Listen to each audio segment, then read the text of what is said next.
Hi, Talbot. I hope you're all doing well. It will get warmer very soon, so hang in there. I know it's cold outside.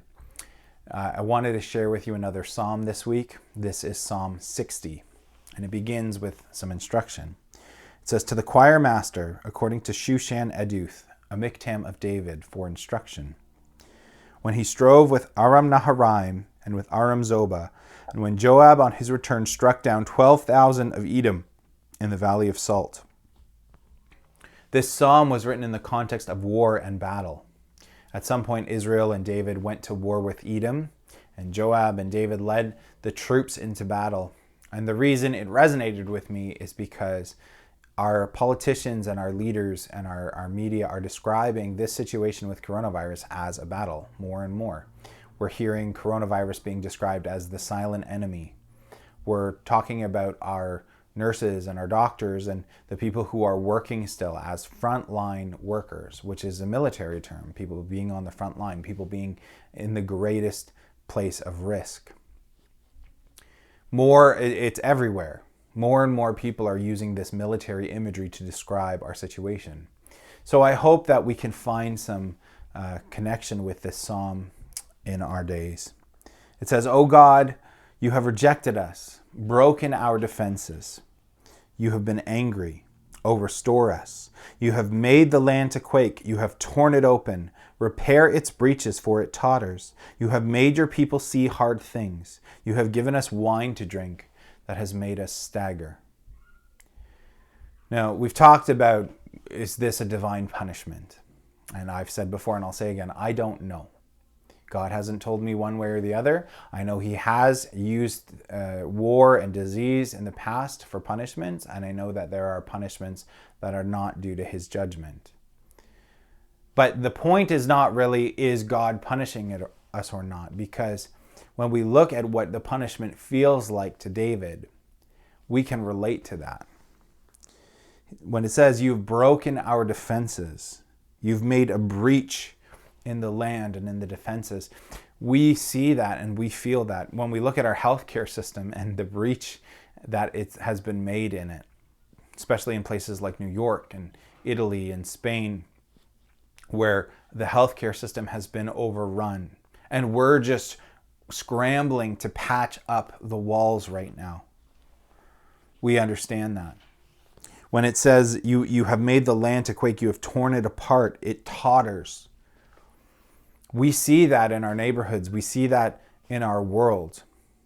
We're using 30% less oil as a world than we were a month ago, which is crazy. When you walk down the street, you see driveway after driveway after driveway filled with cars because everybody's staying home, even in the middle of the afternoon, at 2 o'clock in the afternoon on a Wednesday.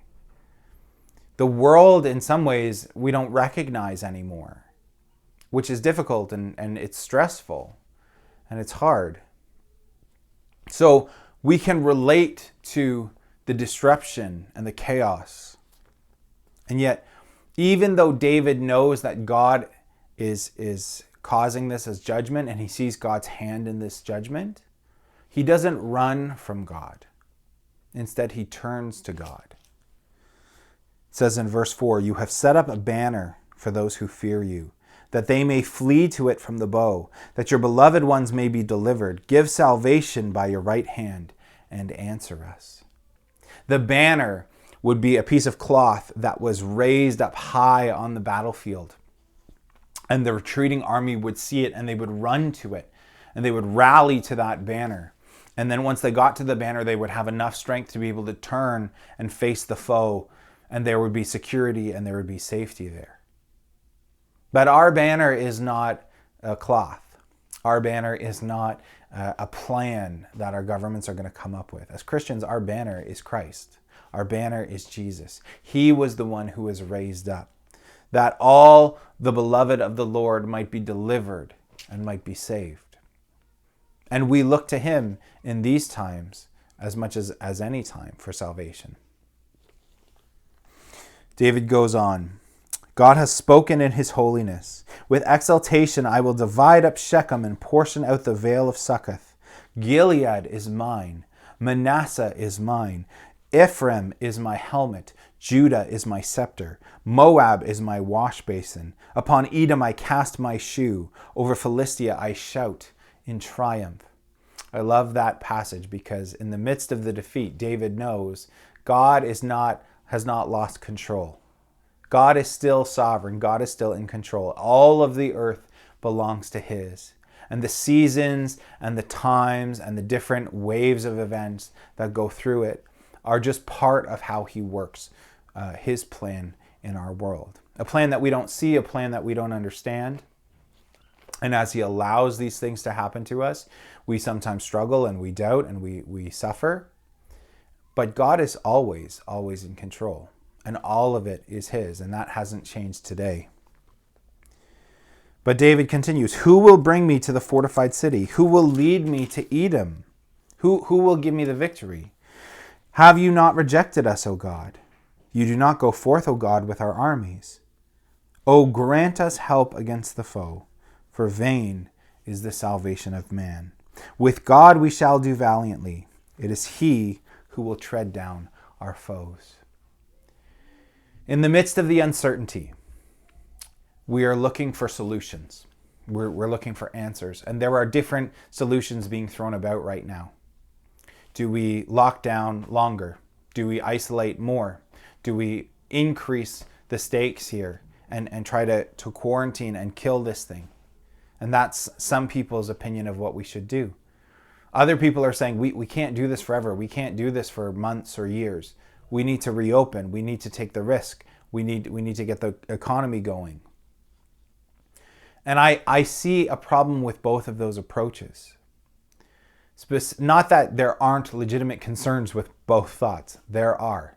And there are good ideas in both camps. But the problem I see so often is that we are trying to rely on our own solutions here. We're trying to rely on our own ingenuity to save us. Now, some people are seeking to be saved from the health consequences and the health risks. And so they say, well, if we just lock down, then nobody can get it. We'll all be fine.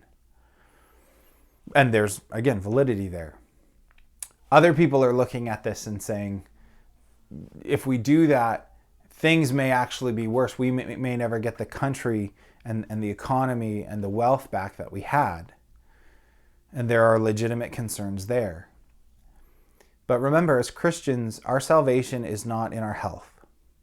And our salvation is not in our wallet. Our salvation is always in Christ.